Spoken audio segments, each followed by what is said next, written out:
Hi, welcome to Module 2.1, Project Engagement.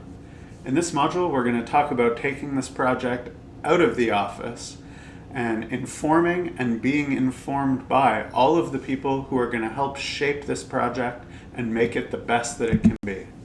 As always, we'd like to thank CMHC for their contribution to making this course possible through the project Community-Led Design for Specialized Housing in the North, and acknowledge the partnership that makes this course possible between Nishnawbe Aski Nation, Together Design Lab at Toronto Metropolitan University, the Faculty of Community Services at Toronto Metropolitan University, and WASA Distance Education Center. This module really focuses on who's an interested party in your housing project and making sure that you can correctly identify and define each of those individuals and groups while also understanding the role that each of them will play in each phase of the project. What types of information they need from you, and what types of information you need from them, and what the best way of collecting and sharing can be. This is about making a plan of how you're going to share your project and how others are going to shape your project. Before we get into the specifics of making that plan, though, I do want to offer a note on language. This course has been designed to respond to the need identified by housing professionals across NAN territory for professional development in project management. And one of the things we heard when we were developing this course is that people wanted to learn the jargon of project management and of the construction industry. And in this case, I know that the most used term and the most common term is still stakeholder. It's the industry standard when we're talking about engagement, is talking about a stakeholder strategy and stakeholder mapping. And there are slides in this module that will still use this term, and I may even say it a couple of times. And that's really responding to the desire that there was to be using the industry standard language in this course. But we can also recognize that the term stakeholder is rooted in colonialism and the taking of land.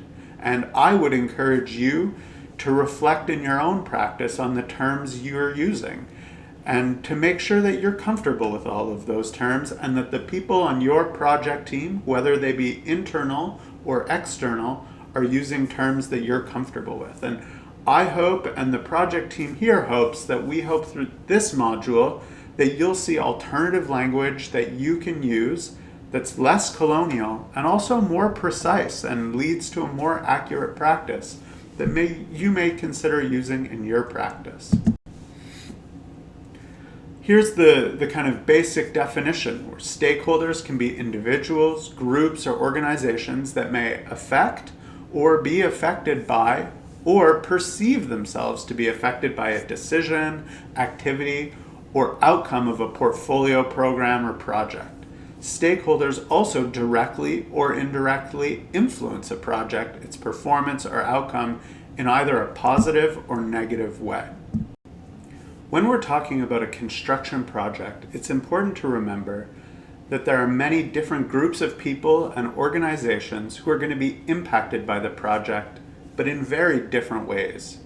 And each of those individuals and groups is going to have different needs or expectations when it comes to communication, both in how they want to learn about the project and how they want to shape the project. And effective communication with each of those groups and individuals goes a long way in keeping people who support the project on side and building a stronger project, as well as reducing the risks of those who may be neutral or feel some negative aspects towards the project, and reducing the risk that they pose in delaying the project or having the cost of the project go up by forcing through changes later on. This is part of project management that requires strong interpersonal skills. It requires you to negotiate and to share what your project is with a diversity of people who come to the project with a diversity of perspectives and needs or wants from the project's ultimate outcome. And that maybe brings us to an important discussion about what the role of the project manager is. And as the project becomes more complicated as we get further into the construction process, it's important to remember that your role as the project manager may be to oversee all of the work that's happening on the project, but it isn't necessarily to undertake every step of that work yourself. As important as being able to do the work is knowing when you aren't the right person to do the work and being able to delegate that responsibility to someone who may be better suited to a particular task or a particular role within the project. And that's going to be necessary, and that's a sign of good leadership. Project management isn't one thing that someone can be good at. It's a collection of many roles and responsibilities, and recognizing which ones you're the best person to undertake and which ones you aren't the best person to undertake is such an important part of leadership. And so I'm bringing this up in this module, which is about engagement, and it may be true of this one, that there may be someone better suited to communicating, at least to particular interested parties or groups, the project's message. But it may also be true of any of the plans that we're going to build throughout this pre-construction section. It's about identifying which roles you should fill and which roles someone else should fill. So the first way of thinking about an engagement plan, and maybe the most basic way, is categorizing the interested parties into the two groups that you see on screen: internal parties versus external parties. And on screen here, we have a kind of basic breakdown or understanding of the differences between internal and external parties. And maybe one of the things I'll draw your attention to in this chart is the difference that internal parties usually can be communicated with through existing communication channels. So your community might have a radio station that's really active and well listened to, and going on the radio is a great way of getting information out.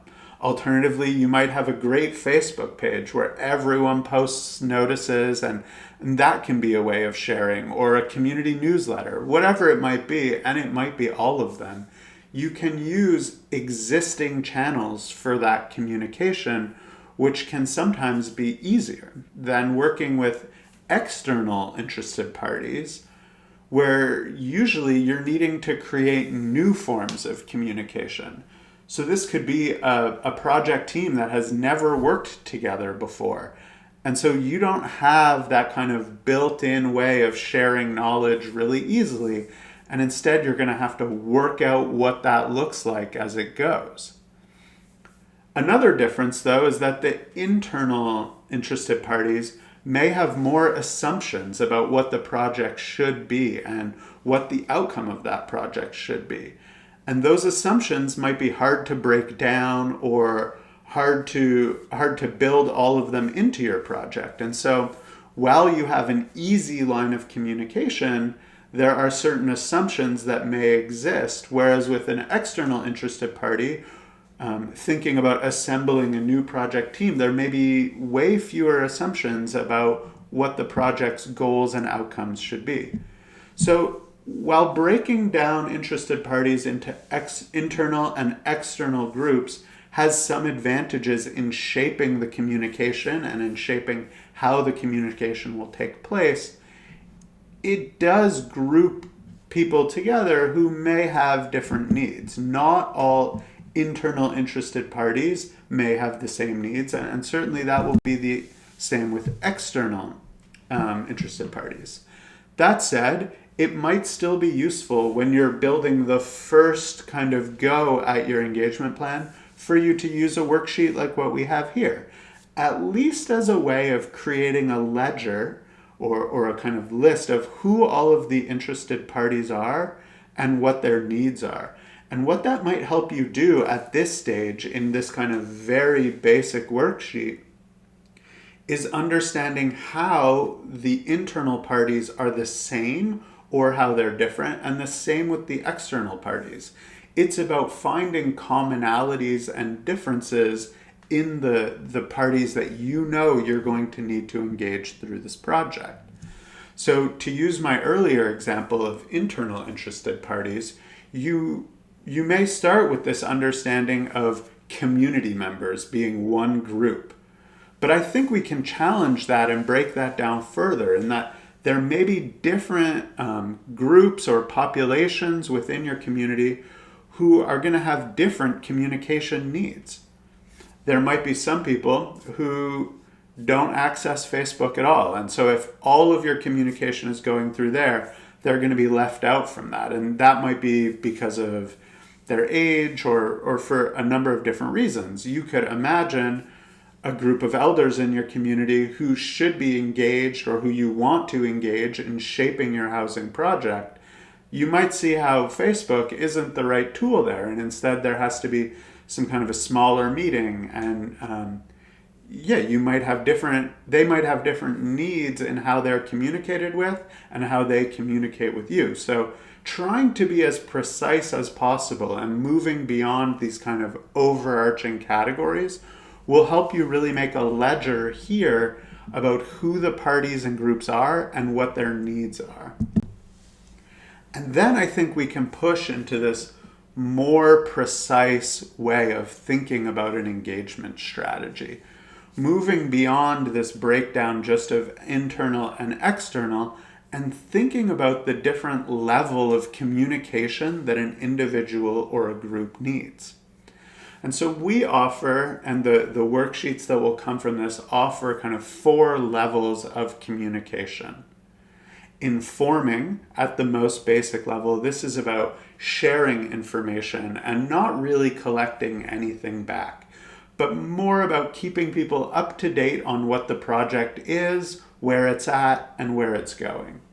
Then, as we get into the kind of reciprocal sharing of information at different levels, we have consulting, involving, and collaborating. And at each of these levels, there's a greater level of depth in what's coming back to you as the project manager. And as a result, the style of communication, the forum of communication, what the information looks like is going to be totally different.